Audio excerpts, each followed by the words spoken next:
Hi guys, good morning. So may order tayo ngayon, isang bilaong maha. Eto siya. Malaki siya guys. And mamaya magluluto ulit tayo ng bihon. And may order din sa akin. Ano to?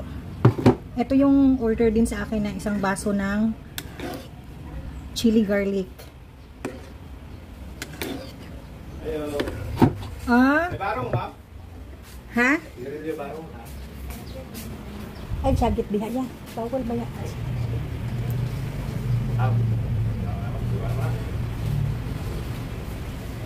Pila mo yung palitin na ako.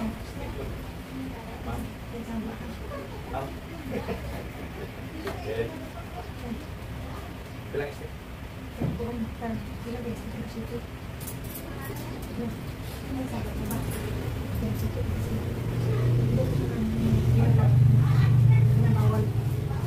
So yun na nga guys, pagpatuloy na natin yung pagluluto natin ng maha, so dapat alalay lang.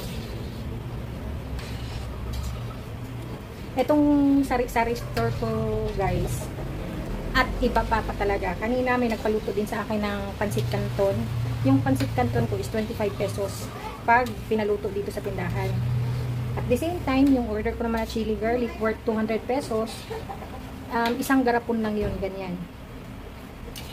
And then, yung bihon bisado ko naman, mamaya iluluto na natin yun.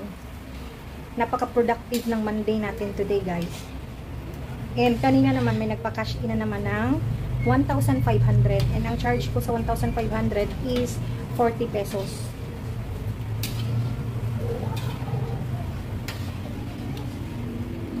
So, tara, magluto na tayo.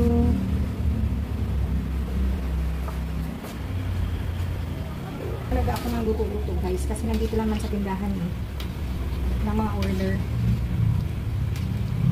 Ngayon na may sari-sari store na tayo, pwede na akong tumanggap ulit ng mga luto. Dito na lang sa tindahan, hindi na sa bahay.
Guys, mas maganda talaga na yung tindahan nyo may GCash na cash in, cash out.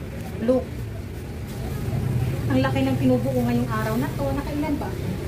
Nakamagkano ba tayo at this moment? Quarter to 1 pa lang ng hapon. So, magkano ba ang nagpa-cash in sa akin kanina? May 1.5. Tapos may 2.5.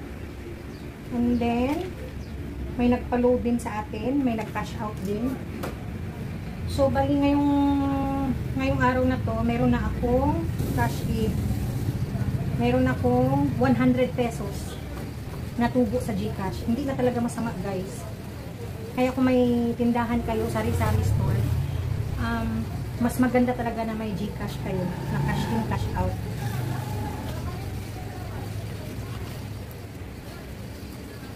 May nagpa-cash out sa akin kanina, may nagpa-cash in na naman ngayon. Tapos may nagpa-load. So, ganito lang siya, guys. Rolling lang. Niro-rolling ko lang talaga yung kita ko sa GCash. Actually, cash in ako dito. Nag-deposit ako sa GCash ko ng 5,000. Ngayon, umabot na siya ng 6,000, guys. Imagine mo, sa 1 week ko pa lang, sa 2 weeks ko, meron akong 1,000 na tubo.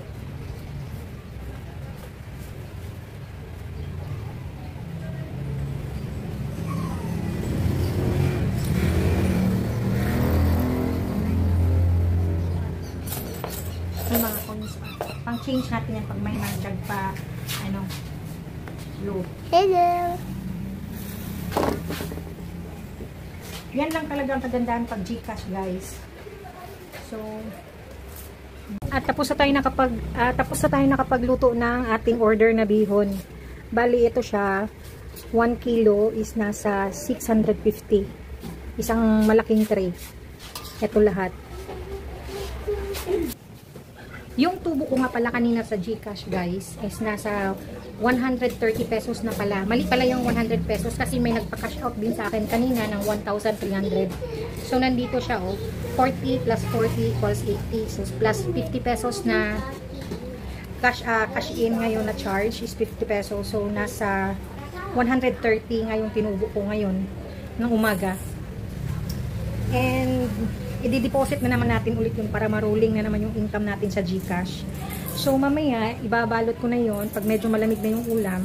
Lalagay na natin siya sa dito, sa tray. Mayroon kasi akong tray. Ayan, dito natin siya ilalagay. And then, i-deliver na din yan mamaya. Kaya, ngayong araw na to, Monday, maganda nga yung kita ko ngayong araw na to, guys. Dahil dalawang luto ako nakadalawang luto ako ng order ngayon umaga na to. And maha and etong ang bihon. And then may sumingit pa na bumili ng quiet ba? May sumingit pa kanina na nagpaluto ng sweet chili garlic natin na 200 pesos. So yun, lahat ng yun ay binayad nila through GCash. So yun, itong anak ko talaga gusto nang umuwi. Magtitinda pa tayo. Kasi nga, gumawa nga ako ng Oreo Graham bar sa bahay. And naibibenta ko dito sa tindahan. Ngayon, gusto niya ng tikman. Sabi ko nga mamaya na. Dahil maaga ako magsasara ngayon dahil magdi-deliver ako ng bihon. So, yun lang, guys.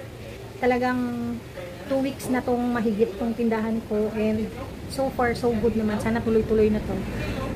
And yun. Yun lang. Salamat sa panunood.